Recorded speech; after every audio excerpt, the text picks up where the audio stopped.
Welcome to Skika Uncover. This is a podcast where we are going to be speaking to African artists and learning from their stories. It's going to be amazing.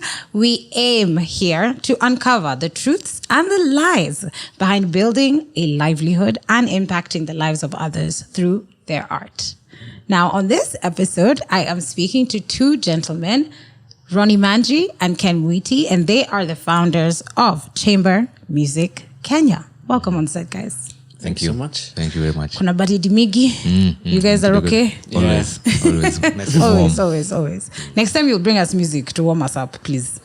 He will do it. I'll manage. Or you can play piano, so you'll accompany me. Why are you running away from the music so much, Rhoni? We'll talk about that. So these two gentlemen met about 10 years ago, and I want to hear the story of how you guys met. I don't know who's going to tell it. Ken? Yeah. So I remember meeting Rhoni for the first time when I was playing with a quartet. Mm-hmm. And he was our friend, KYM, and driver. And then later ended up managing us in this managing the quartet. The quartet, yeah. Okay. Yeah. Rhoni, don't look at Ken. Okay. Who was the most difficult member of this quartet? Emmanuel Nacheri. I'm dead. I love it. Yes. Say names. Emmanuel Nacheri. Wherever you are in this world, you are the most difficult one. Was he temperamental, late like myself? Yeah, just time. I think for him it was just time. Okay. Yeah. Him and Lashan. The truth. Oh my goodness. Yeah, time they sucked. Ken, you always used to keep time. Thank you. Okay. Yeah, the two, horrible. You said, I mean, Ken said he was a very organized person. So Very. like, I see. I see true. that it's good together and structured. Yeah. So Ken, it was your idea for you guys to start this together and to do classical concerts for Kenyans, right? And organize them yourself. So where did the inspo come from? What made you decide to start this with your friend? Back in 2019, I'd been in the middle of a lot of teaching and performances and gigs. And I was wondering what the next step would be. Yeah. Because I really preferred performing more than teaching. But after being in the game for a while, I realized the avenues and the places to perform were not that many. Yeah. You had to be contracted to perform in a wedding, corporate event, birthdays. Yes. But it was really rare to be on stage, probably as yourself. Maybe you'd be part of an orchestra. That's like... it wasn't... it's basically like you're doing it for free. And it's a community orchestra. It's not like something you earn from. So Actually... I wanted people to earn from playing. Yeah. It's interesting because I remember talking to Rhoni on the phone and he mentioned a similar thing with orchestras. And I'm just curious, how exactly how is an orchestra supposed to work? Yeah. And how do orchestras work here in the 254? Well, so first of all, you have to understand why you're creating this music. So there are lots of community orchestras around the world. Okay. Where people come together to make music. Yes. And to share the music with people. That's absolutely fine. But then there's also the professional orchestras. Yes. Where people earn their living. Right. And those ones are mostly also sponsored. Ticket prices also crazy expensive because you do have to pay every single person. Oh yeah, exactly. Every single person has to earn. Especially musicians, people in the background. Yeah. The conductor, everybody. Driver. Right. Librarian, like it's a whole industry. And that's why I assume they try use really large auditoriums and stuff so that at least the audience is big. Yeah. It can help you figure out the ticketing price. Exactly. Yeah. Okay. Yeah. And so how do the 254 ones work? Yeah, it's actually just like the other community orchestras abroad. Okay. So guys meet maybe weekly after deciding on the pieces that they'll play. Okay. And they'll have maybe a concert every season. So maybe a season could be every 3 months or something. Yeah. So they prepare a list of repertoire, advertise a concert, and and the audience come and watch. Yeah. If it's pro bono, Rhoni, like even on the management side, isn't that a little difficult in the sense of sometimes someone won't even show up for a hustle because they're like, I'm not being paid for this, or maybe I get an opportunity elsewhere. So then would the sound results be the same? No, definitely not. It's not a little, it's very difficult. Yeah. And unfortunate, because one of the things we're trying to do is, because there's a large pool of youngins coming into the game. Right. So we want to show them that it's not just pro bono kind of a model. Guys actually earn. Yeah. So that's why we do the events thing. So it can be very difficult because guys have to, you have to spend fare. Exactly. To get there, practice, Yes. eat maybe, then use fare to come back home. It really works against them if they're not paid. Yeah. So the kids we're trying to encourage to come into the game, we are trying to provide a platform, for them to just come, play and earn. Yeah. I totally get it. And the maths has to make sense. Yeah. For you to even make it a rehearsal, which makes a lot of sense. Yeah. So, Ken, we had talked about this earlier, but you play the violin. Yes. And you started in high school. Yeah. And you said it had just been introduced. Yeah, because they only had piano, drums, and guitar. So did you pick it because it was different, or did you pick it because you'd always been interested in the violin? No, just because it was different. Okay. I didn't even know that. I barely knew anything about the violin then. So it was just a curiosity stage, a chance to show off. Yes. Yeah, look for something new to play. Yeah. And I asked, how many women have been picked up via this violin? Well, if you had to count every single person for all these concerts I've done, I'd say hundreds. Do you guys? I'm joking. Do you guys have? I don't know. Do you now have a gauge in the sense of sometimes there are people who are interested just because of the appeal of, how to play an instrument, not actually interested in you as a person? Rhoni? That's a good question. That's a good question. No, I think there's less of that now. Okay. Yeah, maybe when we met, from my experience, there'd be more people, kind of excited that you know how to play. Yes. But now it's more of, okay, let me see the quality of the music. I want to listen to something good. Okay. Something that sounds nice. Okay. Yeah, so that phase has died down. Now when they come to our events, they want to hear good music and get value for money. Exactly. Yeah. All right. Let's go back to the very beginning. I want to know about you guys' music influences and maybe even like your parents' influence or your siblings' influence. What was your interaction with music growing up, Rhoni? My earliest memory of music, I remember, Uchumi, Ngong Road. Yes. Before they closed down. Yes. They used to have a section where they used to sell cassettes. Right? Really? Yeah. And then I asked my dad if he could get me the Bob Marley. Wow. This was a Bob Marley cassette, and that was my introduction to music. Wow. I listened to all that. I'm like, this is amazing. I used to sing along. Yeah. That's when I think that's when my ear really started developing, because I could hear tones and chords very well from there. Yeah. Then after that, drastically changed to a lot of old school hip hop. Okay. Eminem, 50 Cent, that era. I kind of see the movement though. I mean, Bob Marley was, a man of the people. Yeah. And hip hop is literally about the struggle. Man. Yes. Man, oh man, yeah. So that was my introduction at the early beginning. Okay. And then big jump to, I think, high school, after high school. At that time, I thought that the piano was the most emotional instrument. So that's why I kind of decided to try and learn it. Was it John Legend, Elton John? Who was the person that you were like, yep? Alicia Keys. It wasn't even Alicia Keys. It wasn't someone famous. It was Nyariki. Oh, yeah. It was Christian Nyariki. We have a mutual friend who I used to watch him play. And I'm like, how are you moving from chord to chord without thinking. Like, how is everything so Smooth. seamless and smooth? And I'm like, I want to do this. This is dope. Shout out. This is dope. Yeah. So it's that who sparked that interest in me. I love it. I love it when inspo is close. Yeah. It's not too far away. Yeah. So that's And it. Ken, your early interactions with music, Ama, you discovered it in Form 3. I know.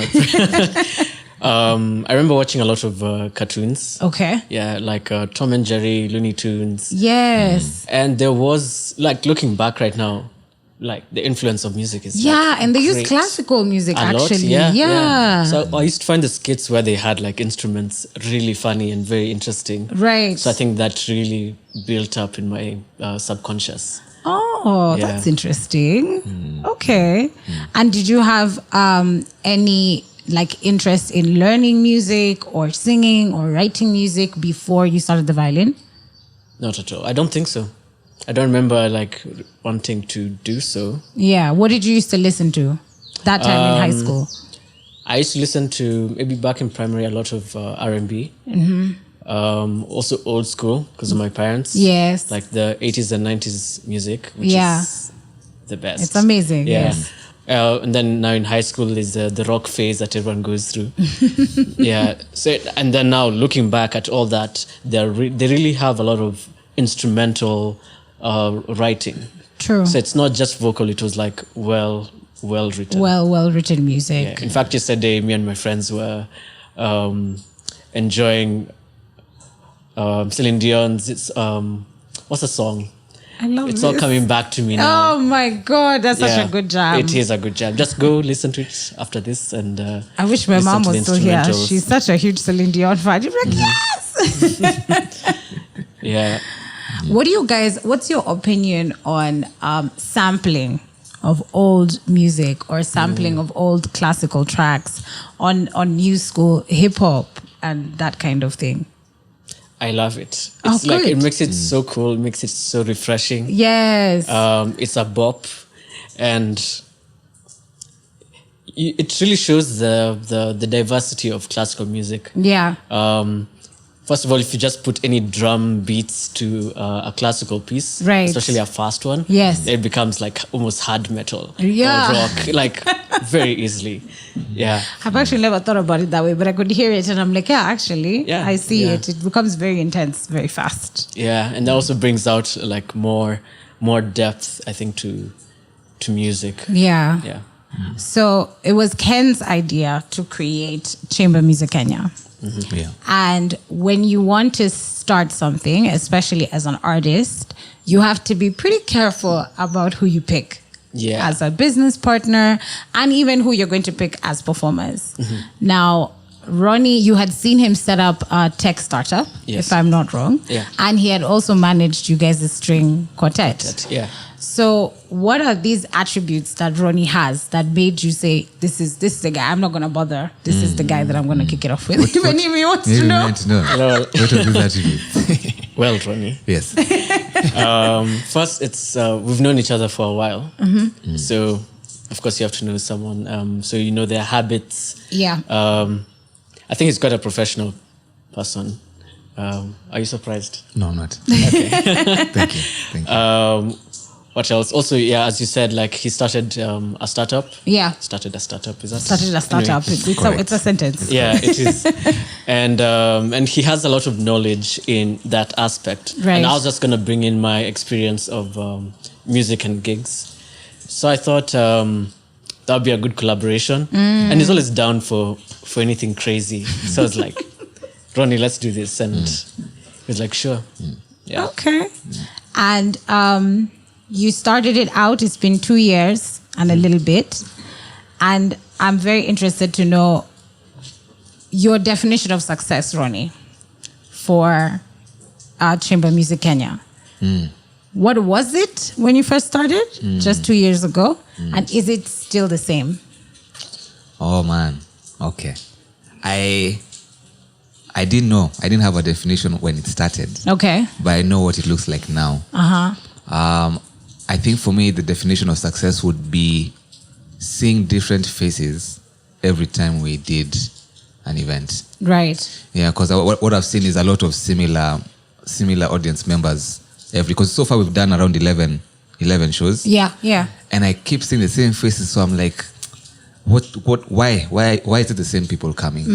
So I want to, is it our marketing that we're not doing right? Right. Is it the interest in the industry, in the music? Don't people just like classical music? So I think the day I start seeing a bit more new faces, I'd feel like we're making progress. We are making progress. I get it. But it's like the way you're gauging. Yeah. For me, I'd be like, I really, really want to see new people who've either never listened to classical music and then through us they like it. Yes. Or perhaps maybe just someone who's never heard of us and then want to attend one of our shows. Nice. Yeah, that would be my definition. So for all you guys who Rhoni is talking about, yes, who he sees you at all the shows, it's amazing. Keep coming. But bring a friend. October 21st. Kuja hiyo siku. Yes, the next show. Kenton College. At Kenton College. Kindly. Yeah, because I think that's how it grows. Like most of the time, even when we find new songs by ourselves all the time. But most of the time, it'll be a recommendation or you heard it playing somewhere and you like Shazammed real quick and you're like, oh, I love the song, da da da. So I'm hoping that this works out. Yeah. But because you're usually like walking around and stuff, interact with the audience. If you see guys you've seen before, be like, I've seen you before. Bring a friend. Bring your fam. Where are your people? Fair enough. That's good advice. Write that down. I'll invoice you. Thanks, guys. No worries. Thanks. Just send it to my boss. Oh my. So doing this together, if you've been doing it for 2 years and a bit and you've done 11 shows, that's intense. That's not a joke. That's something awesome to achieve. But I want to know, how are you guys taking care of yourselves? When are you resting? Because can you teach? Yeah. And you do chamber music Kenya, Yeah. right? Rhoni, you have a whole day job as a relationship manager. Imagine. You're managing the band itself, plus helping Ken run the actual organization. So when do you guys take breaks, Ken? When do you rest? When do I rest? Well, the good thing about my job, since it's like on a contractual basis, sometimes I can just take a pause. Yeah. So maybe if I'm feeling a bit burnt out, I'll just halt my teaching for maybe a week. Right. And then compensate it later. Yeah, that's the beauty about my job. Okay. Even recently in last month, August, I did just 2 weeks of no teaching. Oh, nice. And just to chill. And then after exactly 14 days, I felt like a new being. I was like, no, that's amazing. This is so good. Yeah, taking leave, guys. Just be in your house. Yeah, exactly. Don't do anything. Just rest. Because you're paying rent and then you're not in the house. Ever. Nah. Doesn't make sense. You're in the house at night. No.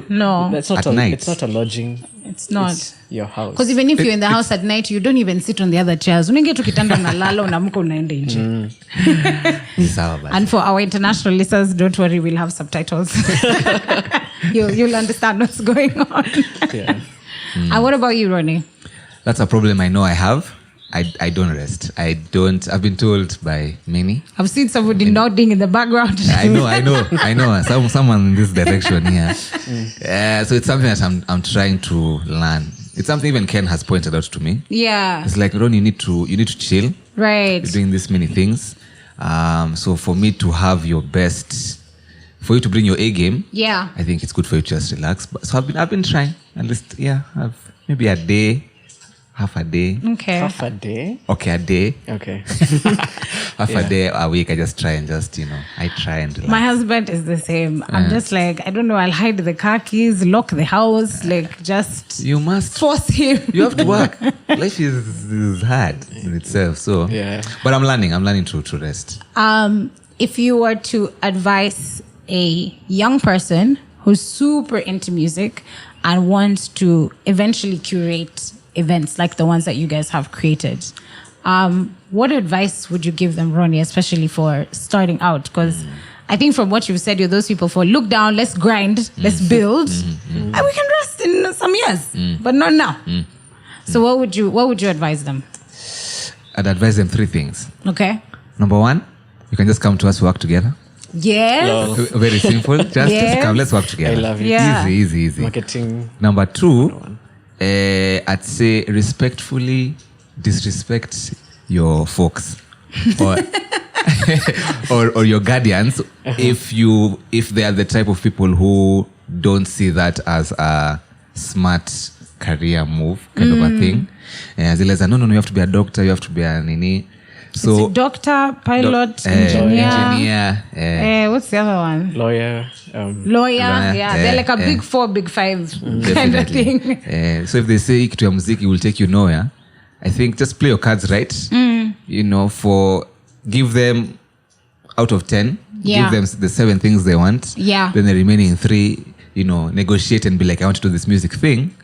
Give me a shot or give me a chance, and then respectfully disrespect. Yeah, that's actually really good advice. I like that you give them something. Give them something. Tell them this career path for me is a no-go. Yeah. Oh, you guys want me to do what in the house? Yeah. Oh, you guys want me to do Correct. what work-wise? You guys want? Okay. Correct. But this one, I'm not budging. Correct. That's very good. I wish I heard that actually when I was younger. It would have helped. It's okay. Hopefully it'll help someone. And the third one would be, this is an interesting one. Based off our conversation, I think everyone should do sales for 6 months to a year.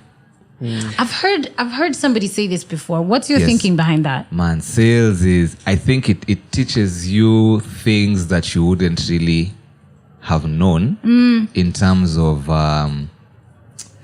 because you see, as a musician, there's the side of how to play. Yeah. But how do I look for the audience who are going to pay me to listen to me play? Right. So to bridge that gap, sales does something to you. It toughens you up on one end. Right. You get used to hearing no. No's, yes.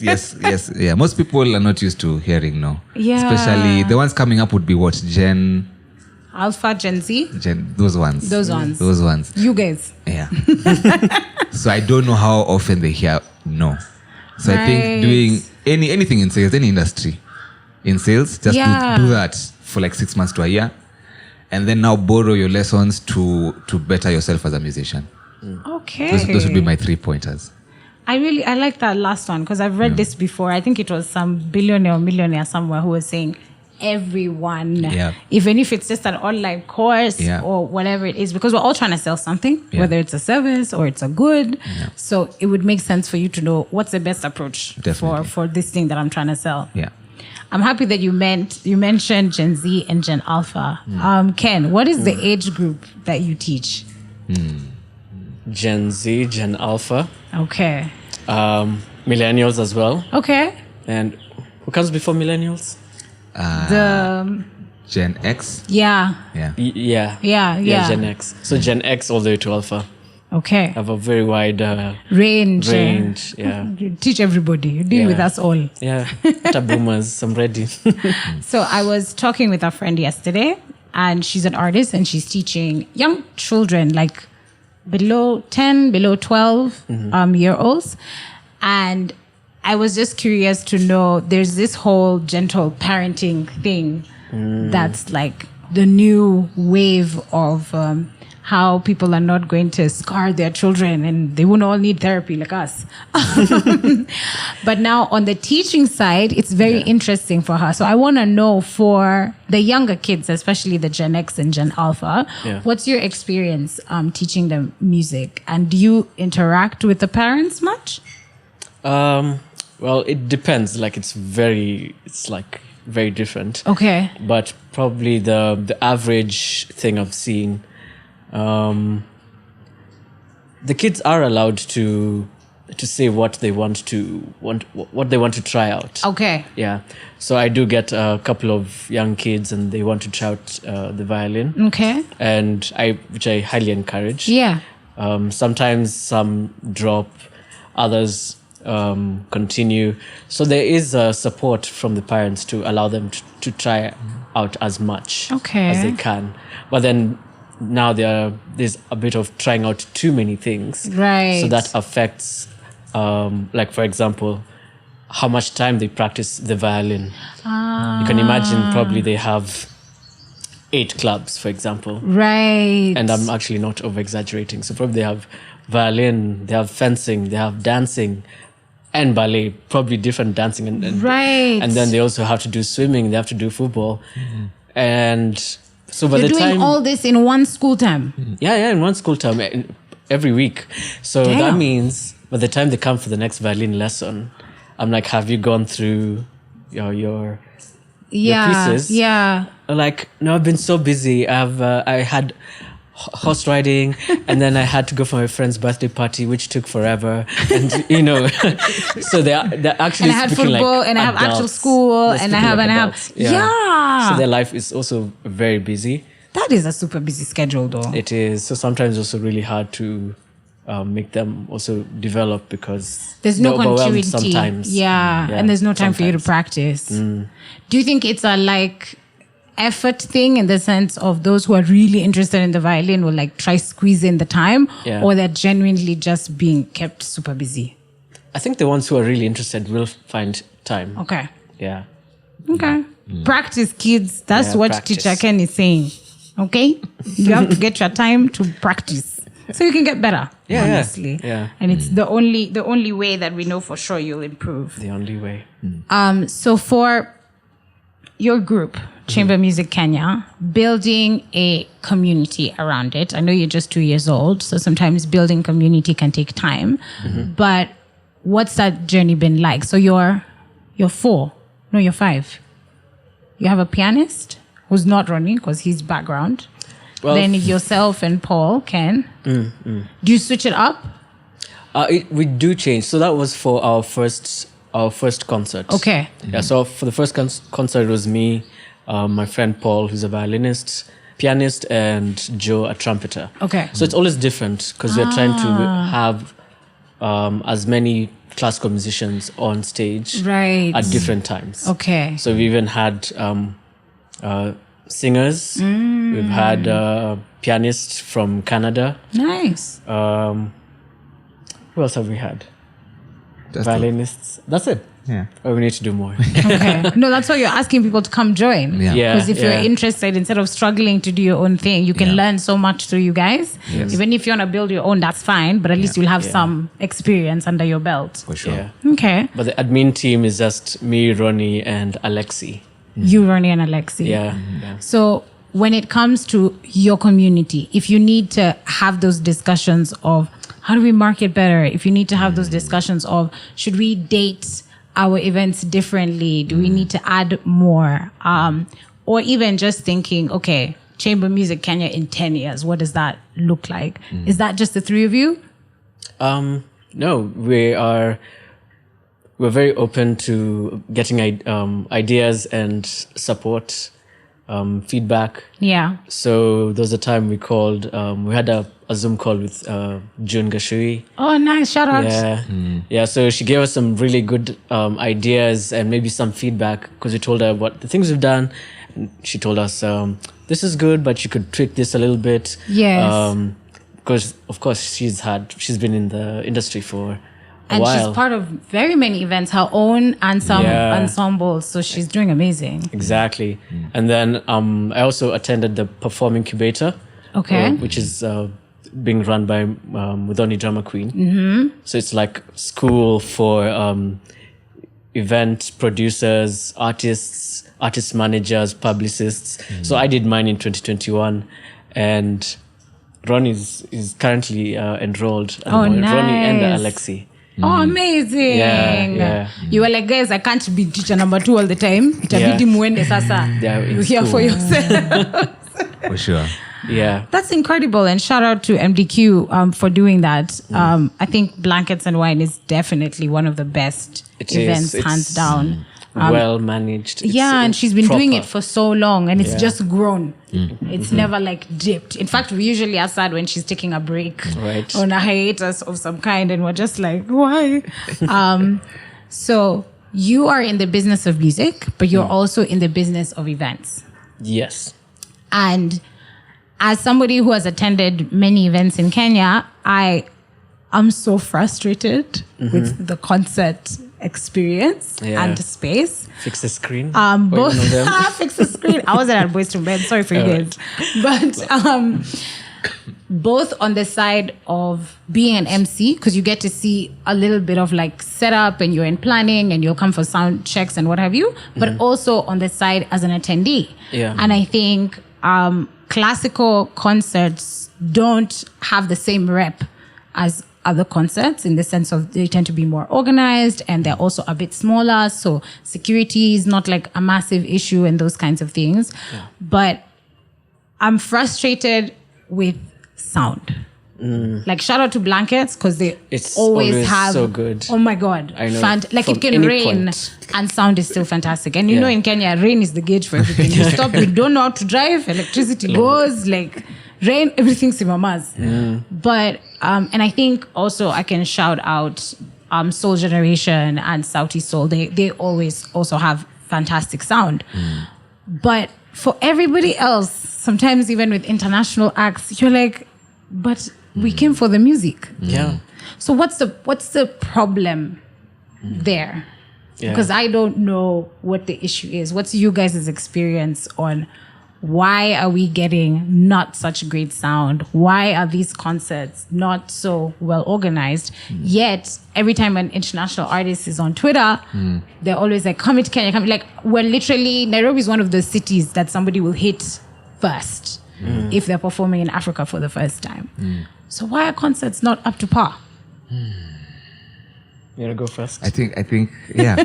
I don't know. I feel like I have a very simple answer to that. I think we just haven't planned well. Something Ken always emphasizes, right? For some of the events you've done, is just have a checklist. Like, okay, because you'd find the reasons that sound goes wrong is someone somewhere just didn't do his job well enough, and probably that thing was so small. Maybe it was just like a jack-to-jack cable or something. Right. Something very small that was forgotten. So just have a checklist. Just, okay, do you have the generator? Does the generator have fuel? Yeah, does it have Nini? Is everything okay? All the cables are there? All the screens are working? There's just a simple checklist that needs to be done. Yeah, because even testing the sound and testing will be on the checklist. Exactly. All of this will be on the checklist, so it will flow. Yeah, that would be it, Just really. get a checklist. There's no other logical explanation for me other than that. Ni uongo. I know there's somebody who's listening to us and is even triggered. They're like wondering, do we have a phone number at the end so they can call and make noise about the fact that we think it's just a checklist? Ken is not scared. Yeah, You can call. I'll give you Rhoni's number. We'll give you, Alex's number. Oh, okay, sure. Alexi. Rhoni, you talked about disrespecting your parents in a respectful manner. Yes. You guys' education background. Ken, let's start off with you. Yeah. What was that journey like? Especially, I want to know what you studied in uni. Okay. So, just normal education. Went class 8. Yes. From 4. Yes. University, I did civil engineering, which is 5 years. 5 years? Yeah, it is 5 years. Hey, Imagine. Okay. Yeah. And then after that, I just graduated with an MBA from Global Leaders Institute. Congratulations. Thank you. It's an MBA in Arts Entrepreneurship. Nice. Yeah. So this time you swung over and decided to get education, what you're actually doing. Yeah. So the civil engineering, was it a decision that I like saying this, did you make the decision together with your parents? Was it a decision you made based off of getting jobo, after uni? What was the reason you picked it? I just picked it because, I was relatively good in maths, physics, the whole shabam. Yeah. In high school. Yeah. So it's like, there's go. Well, you can do engineering. Right. I was not really sure about what I wanted to do. You're just like, I'm here. I've left high school. So yeah, let's because I have to go to university. Right. Yeah. Yeah. So that ended up being my choice. But then it was really my music was really competing with with engineering. Right. Music takes your whole life, basically. Yes. Yeah. So I think by third year, I started getting a lot of gigs. I started also getting better. My interest was like peaking. Yeah. So I think that's when I mentally checked out. I was just thinking, maybe I don't want to do this. But I'm already halfway, so let me just finish. Might as well finish. Yeah. I mean, that's impressive because it actually means you're quite smart. Because most people who start getting busy in uni, the uni side drops off. Yeah. And falls away. I actually have a funny story. So in my 5th year, at the end of my 5th year, I was going for a summer program Okay. in the UK. But that meant that I had to pass my 5th year very well. Yes. I had to make sure there's no retakes at all. Yes. So that I can go for my summer trip Right. to go play violin. And that was the year. That was a motivator. Yeah. When you are up at night still studying, you're just like, no, gotta make it to the UK. Yeah. And I made it. Nice. That's amazing. And I think maths and music, so many people who are musicians had like chops in maths, but it makes sense. It's like it's a music count even when you're writing music. Yeah. You're connected to the mathematics of all of it. And there's even like, can't AI now make hit songs just based off of knowing the beats and knowing the counts that already exist in hit music? Yeah. So it's very easy to like replicate that. Yeah. So zinaenda tu pamoja. India. Rhoni, what was your education journey like? Okay. So after primary and high school, what did I study in uni? I did BBIT, Okay. business and IT. Just like Ken, I think when I got to my 3rd year, I was sure this is not what I wanted to do. Kasema tu lakini acha tu nimalize. Since I'm almost done. I might as well just finish. Yours was 4 years. Mine was 4 years, not 5 years like Ken's. Yeah, so after, I think, before I finished, actually Ken and the first quartet that we mentioned Yeah. really used to use my folks' place to come and practice. Oh, nice. Yeah, so they were very open to it. They were like, we know Rhoni does this music thing. Yes. And he has this many friends. Yes. So we'd really interrupt their schedule. Because these guys would come and play from, 5 p.m. to 8, 9. Because maybe there's a wedding the next day. Yeah. Or during the weekend. So, my education had nothing to do with music at all. High school, we didn't even have an option for music. I think, did you? I don't know. It was just introduced as so when they introduced violin, they also brought in like music as a subject. Ah. I see. Yeah, I but it didn't was know already too late. I'd already my Picked your subjects. Yeah. And remember, music was not supposed to be a thing. Yeah. For sure. Yeah. So for your craft, there is what you know for sure now, having done what you've done. And I like that you guys are like studying and you go back to school and you go back and do courses and like summer internships, summer programs and that kind of thing. What do you know that you don't know? Like, and you want to know about it to help Chamber Music of Kenya grow? Wow. That's a good question. What do we know that we don't know? Yes. Yeah, that's very deep. I know that we don't know how to raise money. How to raise money. Who Right. exactly to talk to. Like when we had this, our good friend Tony Yang. Yeah. He's a Canadian pianist. Who joined you guys? Yeah. So we did what we thought we knew of how to raise money. We just said, let's just have a gig. Tell guys what you want to do. That should be enough. Right. Yeah, that should be enough. But I think now through that, we had a clear idea that we still have a long way to go to really understand this sponsorship game and fundraising game. So, What did he say that kind of struck you and you were like, this one day I need to find out more about how exactly we can do better? Tony, no, there's nothing really he said. I think it's just how everything played out. Okay. Because he was a very, that story is an interesting story. He's a very cool guy, understanding guy. Okay. Yeah, in fact, because we had suggested for him to push the date for him to come and play. But he was like, no, I've already set my mind. So if it's a money issue, you don't worry, I just come. Okay. Yeah, we'll see what happens. Right. Whether or not we make cash, it's okay, but me, I'm coming. Okay. He paid his own flight. He paid his own, yeah. Wow. Yeah. So the So plan that was to, like eye-opening for you guys because you were like, we should be there in the sense of if we want a gig to happen or not, money should be number 2, number 3. kind of a thing. But I saw like for him paying his own ticket didn't sit well with me. Right. Yeah. So I mean we managed to through ticket sales pay for him at least his flight going back. But in my head I was like, nah, from the moment he lands in Kenya, we should sort out everything until he flies out. He shouldn't even think about his own money. Yes. Yeah. So now that made it clearer to us that we're like, okay, so how do guys do this? how do you guys do this? So how does this sponsorship game work? Who do you talk to? Who do you need to know?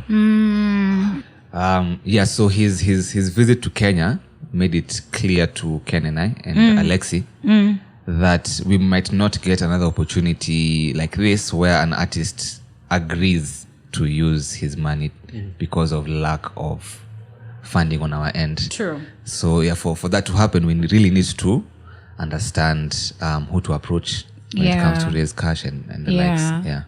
Did June Gashui have any advice in relation to sponsorship and money for events?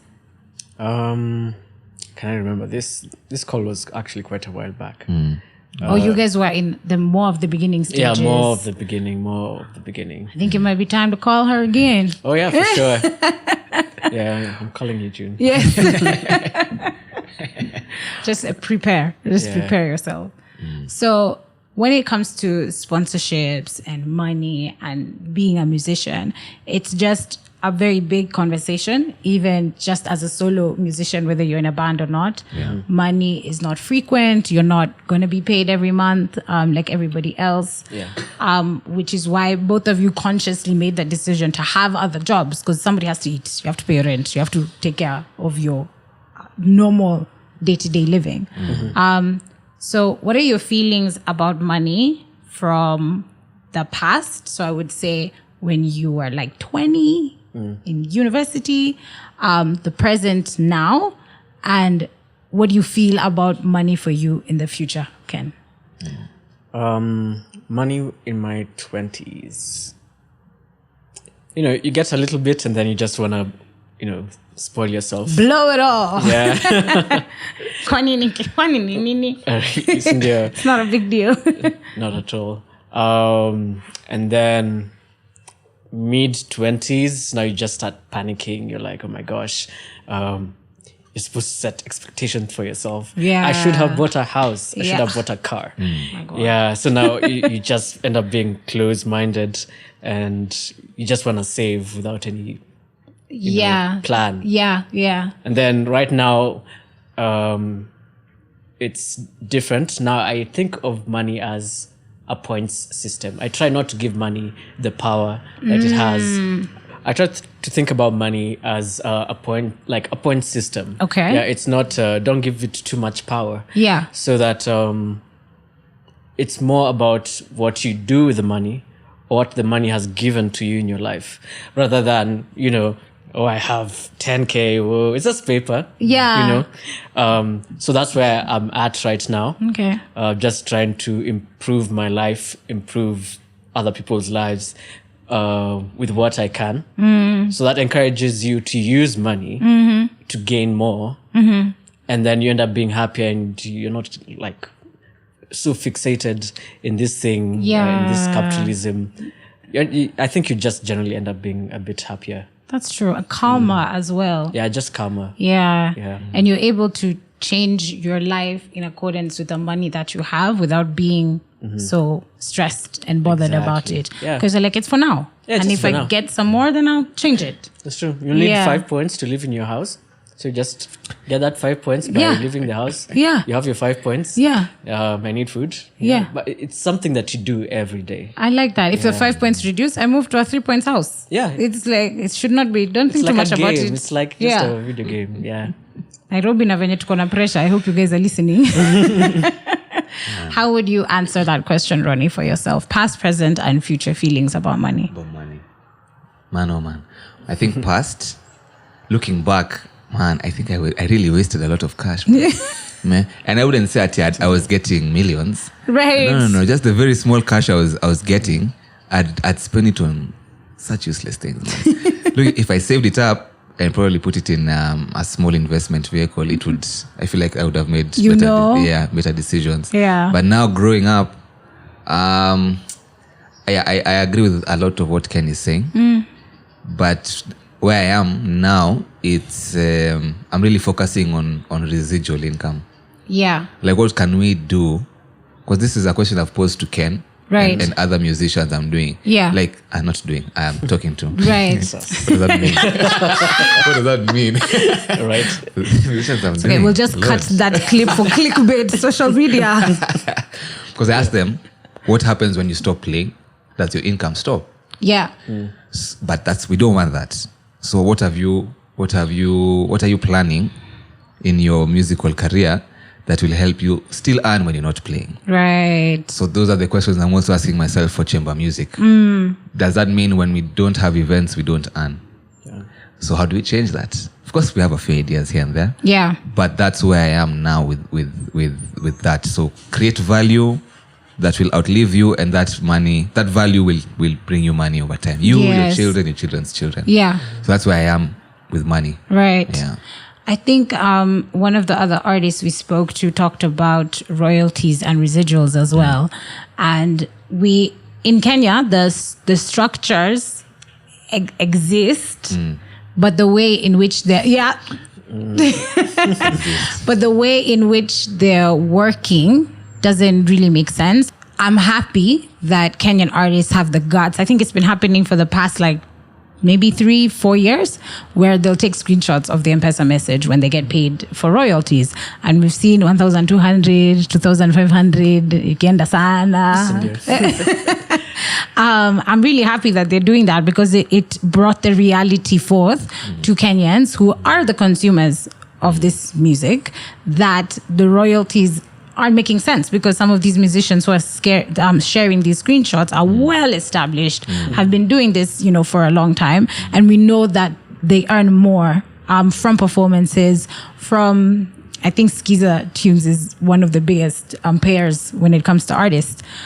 But if you're being played in every JAV, which is our public transport, the matatus, if you're being played at the exhibitions, you're being played on radio, and you're performing live, then the royalties should not be those, minuscule numbers. I want to know, what is your opinion on what can be done to make sure that you even know as the artist roundabout what you should be expecting? Because it's also hard to do the maths. Yeah. Of how often am I being played in matatus or JAVs, Kenyan public transport? How often am I being played in stores? Because people now have, aux cables, or they're playing a CD that they burnt themselves or whatever. And then now, of course, there's being played on radio and being played on TV. So is it that tunaibiwa just like everything else, and that's why the structure is not being fixed? Or do you think there's just a lack of knowledge in Africa in general on how to collect the data for royalties? And then even when it comes to residuals, is everybody in the industry understanding that if Rhoni plays the piano on my song and it's a hit song and it's on Spotify and it's playing, Rhoni should get coins for each time that happens, because he contributed, as opposed to one of, thank you so much for coming to studio, really appreciate you, bye. Interesting. I can start there. Sure. Yeah. I think those two things need to happen. There's a lack of knowledge and lack of transparency from these media houses. Because I can guarantee you, I don't know, I've never worked in a media house, I don't know, but I know they track somehow every time a song is played. So it doesn't matter if it's a radio or TV or online. So there is a structure that exists where you can use to calculate how many times a song has been played and how much I should. Yeah. But playing the devil advocate, as the owner of a media house, that's against I'd be losing.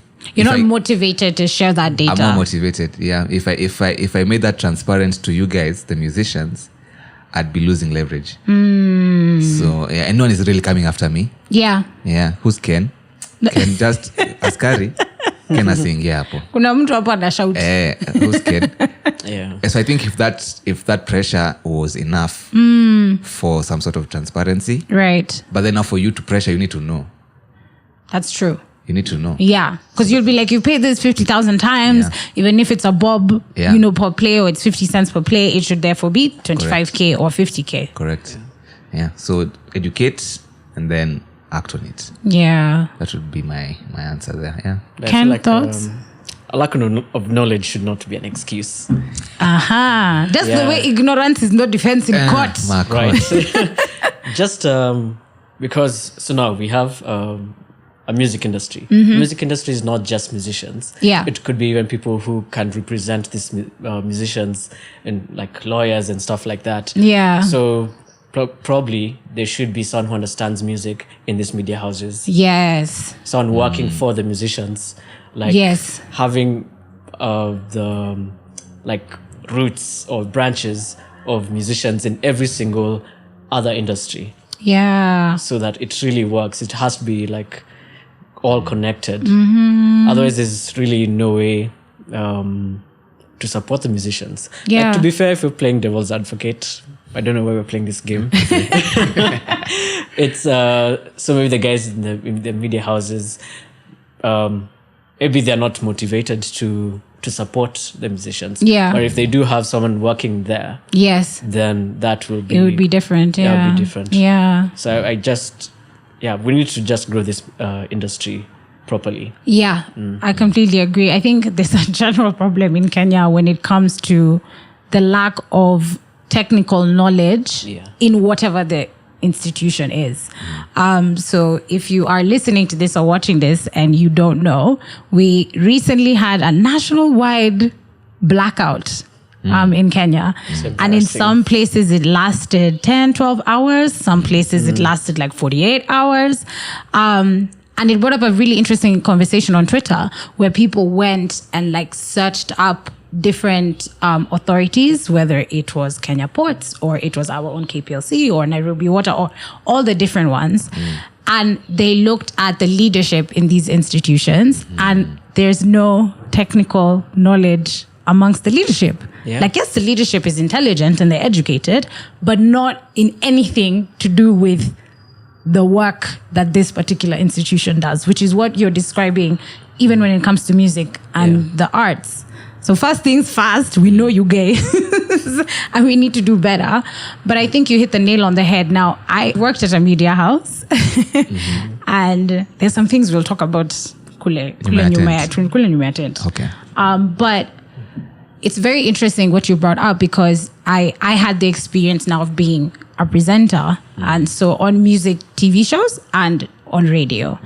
And ideally, it should be very easy to use the systems that the TV director or to use the systems that the radio presenter or the radio producer chooses music with to count. Because that's essentially what you need to do is count how many certain songs are played. But there is a middleman that has established themselves very well, who is the person that collects all this data for all these media houses. There's a couple of companies that do it. So the middleman has a job where they can do it for all media houses, where they do these counts. So they do the counts even for viewership, because that's the big one that media houses would want to know, right? How many eyes did I have on the screen during a certain show? How many ears did I have on this particular segment on a certain show? But they're also the ones that would do the count for the music. Now, what happens is it comes at a cost to the media house. I see. Si sasa mumeshika pali ako ka game kako. So it would just be a question of, like you were saying, musicians embedding themselves into all these systems. So not only do we need musicians at the institutions like MCSK and PRISC, you need musicians in media houses, and you need musicians with this technical background or musicians within these companies that do the count. Because then there will be that interest. Because I think from the media house side, as presenters and as producers, we want musicians to come.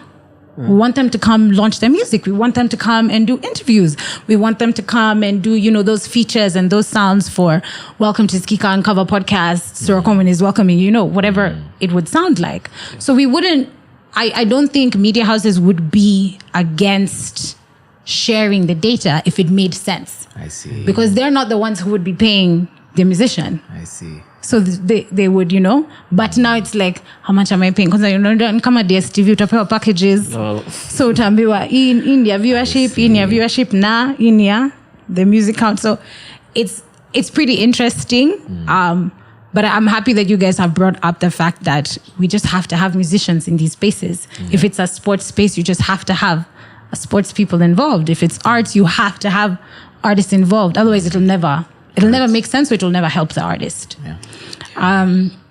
I've learned so much during this conversation, guys. I didn't know. Yeah? I had no idea. And there's something fun that we want to do on this podcast, which is we want you guys to ask questions for other artists that I will be speaking to. Ooh. Something that you'd want to hear. And it could be an artist of any practice or skill, a dancer, somebody who draws, a sculptor, somebody who does videography. What would you want them to answer? Whoa. My brain is like so many. Can I ask 2, 3? Who to choose from? If they were given the opportunity to go back to school, what would they want to learn that they think would help their music career? Oh. Rhoni's like sales. Sales. You gotta do That's sales. a great question. Yeah. Yeah, because you've done it now a bit, so you know what's missing. But I want to see different perspectives. Okay. Rhoni? Man, it's a hard one. It is, yeah. I think if for their kids, for those who have kids, Yes. And the kids wanted to do exactly what their parents did, Yes. would they accept it? That's a great question. Would they let them do you just go learn, or would they kind of try and protect them from some of the things they experienced in the industry? Yeah. Or maybe even be like a full momager or dadager. Yeah. Where you're like, I will take you, I'll show you, I'll introduce you to everyone, and Takubeba, let's go. Yeah. That's a great question, actually, because there's I guess America is number one, at least when it comes to the arts and setting a standard for the rest of the world. And you have a lot of celebrities who are protecting their children, even from simple things like paparazzi taking pictures, because they're like, I'm famous. I chose this. This person was just born. Yeah. So they haven't actively made any decisions for their lives. And it's like paparazzi including them in the fame and everything. It's like you're forcing somebody to choose a path of fame when that might not be their portion. Correct. Great questions, guys. Yeah. So I talked to somebody yesterday and I want you guys to answer their question. It was a really good one. My goodness. Ken, we'll start off with you. As an artist, you go through periods of transition and growth. I think right now in Kenya, a lot of artists are in that phase. Metamorphosis. Exactly. So what they asked is, because of the negativity that can sometimes come with change. So people will be like, no, I liked the other Ken, or I liked the way Ken used to perform that time. What's his new thing? How do you approach this transition? How do you approach this change? Do you close your eyes and just do it, and guys are going to get on board anyway? Do you do it slowly? Maybe on social media, you prep them. You're like, guys, next month there's going to be some new things. Guys, the month has arrived. The new things are starting. How would you approach that? First, I'd consider my values and try to stick to the values that I'm trying to work with. Nice. So if I am changing, I will remember that what I am doing is also just a product. The product also has its consumers. Yes. And you can't please everyone. So you have to be ready for the ups and downs of these changes. Yeah. Just as anything would happen when you change anything in this world. Yeah. So just go with it. Be strong and don't be afraid to take risks. Yeah. Yeah. That's amazing. Rhoni? Change. Now allow me to be just a bit controversial. Go for it. Just a bit. That's actually no, it's okay. I seem to be. I'm an oldie. I like old things, vintage things, old songs. So I seem to value artists' older songs than the new songs. That old Kanye, not the new Kanye. Not the new Kanye. Old Sauti Soul. Yes. Not the new Sauti Soul. Oh, wow. Yeah, so I don't know why, but that's how I look at it. So I think even if because there's a large shift from artists' style when they first started out too. So I find a lot of the times they are, what's the word? They are following suit to what the public, Oh yeah. the larger public demands. Right. So they go into a lot of pop and everything. It's not bad. It's Yeah, not bad. yeah. But just personally, I'm like, man, just if you stuck to this, that's why I like guys like Akina Chance the rapper, guys who still produce but don't seem to be in the mainstream. Yes. Those are the guys who kind of like refused to change too much and stick with, like, if it's content, this is the type of content I want to. So I want to change. If I'm changing within this context of what I thought value was, which I think for artists, when they start out, is the most genuine. I get what you mean. You know Like, what I mean? Yeah. So I Yeah. think over time they lose their reason for starting, and then now they conform. That's the word I'm looking for. Yes. They conform to what it is for the mainstream. I know that wouldn't sit well with no, too some many. people will be upset. I know. totally understand But it. life is I'm hard. also Life is upset. hard. You're Life is upset. I know you're upset. Yeah, I'm also I know you're upset. I mean, I'm sorry. Life is hard. These are the people for the new Kanye. Yeah. But, Yeah. Well, not new Kanye, but I do embrace change. Right. I Yeah. think you said something interesting, which is the ones who don't change that much will work a lot in producing and production or engineering, mastering. Some people will even move to management. Like I was shocked the other day. I saw Outkast bring out Queen Latifah on stage, and it's because she managed them for a really long period of time. And I was like, what? Really? Who knew this? I was in shock. But technically, that's still changing.